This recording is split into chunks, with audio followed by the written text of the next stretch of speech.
Hi friends, നമ്മുടെ കയ്യിലെല്ലാം കാർഷിര്യമുണ്ട്. ഇപ്പം ചില ആൾക്കാരൊക്കെ വണ്ടി വിൽക്കുന്ന സമയത്ത് നല്ല കാർഷിര്യമാണ് എല്ലാവരും ഊരിയെടുക്കാറുണ്ട്.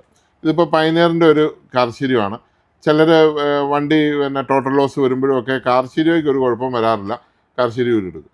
പിന്നെ ആൻഡ്രോയിഡായിട്ട് കാർഷിര്യവും അപ്ഗ്രേഡ് ചെയ്യും. ചിലർ നമുക്ക് നാവിഗേഷനൊക്കെ കിട്ടാൻ വേണ്ടിയിട്ട് അത് നമ്മൾ അപ്ഗ്രേഡ് ചെയ്യുമ്പോൾ നമ്മുടെ നല്ല കാർഷിര്യം ഉപയോഗിച്ച് നമുക്കിത് വീട്ടിൽ ഉപയോഗിക്കാൻ പറ്റും. വീട്ടിൽ ഉപയോഗിക്കാൻ പറ്റുന്നത് ഇതാണ് ഒരു പൈനീറിൻ്റെ കാർഷിര്യമാണ്. ഇത് ഫുൾ വർക്കിംഗ് ആണ്. ഇതിപ്പോൾ ഞാൻ പുള്ളിക്ക് ഒരു സ്പീക്കറൊക്കെ സെറ്റ് ചെയ്ത് കൊടുത്തതാണ്. അപ്പോൾ ഇതിൻ്റെ കണക്ഷൻ എങ്ങനെയാണെന്ന് സാറ് ചോദിച്ചുകൊണ്ട് ഞാൻ പറയുകയാണ്. ഇതിപ്പോൾ രണ്ട് സപ്ലൈ ആണ്, ഒന്ന് ACC ആണ്, ഒന്ന് സപ്ലൈ ആണ്. അപ്പോൾ ഈ റെഡും ഈ മഞ്ഞയും കൂടെ വേണം, ഒന്നിച്ച് വേണം പോസിറ്റീവായിട്ട് കൊടുക്കാൻ. നമ്മൾ 12 വോൾട്ട് സപ്ലൈയിലാണ് ഇത് കാർഷിര്യം വർക്ക് ചെയ്യുന്നത്, നോർമലായിട്ട് വണ്ടിയായിരിക്കുന്നത്. ഡക്കയിലൊക്കെ ബസ്സയിലൊക്കെ 24 വോൾട്ട് വരും. ഇത് അടുത്ത എർത്താണ്, ബ്ലാക്ക്. ഇത് രണ്ടും കൂടെ കൊടുത്തു കഴിഞ്ഞാൽ ഇത് ഓൾറെഡി ഓൺ ആവും. പിന്നെ നമുക്കുള്ളത് 4 സ്പീക്കറാണ്. ഇതിപ്പോൾ ഈ 2 പച്ച ഇതൊരു സ്പീക്കർ, പിന്നെ 2 ഗ്രേ ഇതൊരു സ്പീക്കർ, 2 വൈറ്റ് ഇതൊരു സ്പീക്കർ, പിന്നെ ഈ 2 വയലറ്റ് ഇതൊരു സ്പീക്കർ.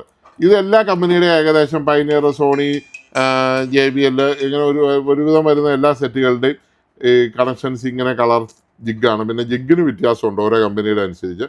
ഇതുകൊണ്ട് ഏരിയലിനുള്ള, പിന്നെ ഉള്ളതെന്ന് പറഞ്ഞാൽ ഏരിയലിനുള്ള കളക്ഷൻ, പിന്നെ കട്ട് ഓഫിനുള്ള, അങ്ങനെ കുറേ 1-2 വയറും കൂടെ ഉണ്ട്. അതൊന്നും നമ്മൾ നോക്കണ്ട. ഈ വയറൊന്നും നമുക്ക് വീട്ടിൽ ഉപയോഗിക്കുമ്പോൾ ആവശ്യമില്ല, വണ്ടിയെ മാത്രമേ ആവശ്യമുള്ളൂ.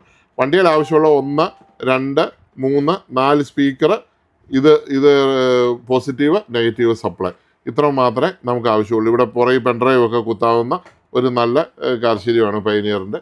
ഇത് കാണിച്ചതുള്ളൂ. ഇങ്ങനെയുള്ള കാർഷിര്യകളൊക്കെ വീട്ടിൽ നല്ലപോലെ പാട്ട് കേൾക്കാൻ പറ്റും. ഒരു ബോക്സ്, അതുപോലെ ഒരു ബോക്സ് മേടിച്ചാൽ കാണിച്ചു കൊടുത്തിരിച്ചു. ആ ബോക്സ് മേടിച്ച് സ്പീക്കർ ഫിറ്റ് ചെയ്താൽ മതി. അപ്പോൾ ഇങ്ങനെയുള്ള സംഭവം പറഞ്ഞെന്നുള്ളേ ഉള്ളൂ. Thank you.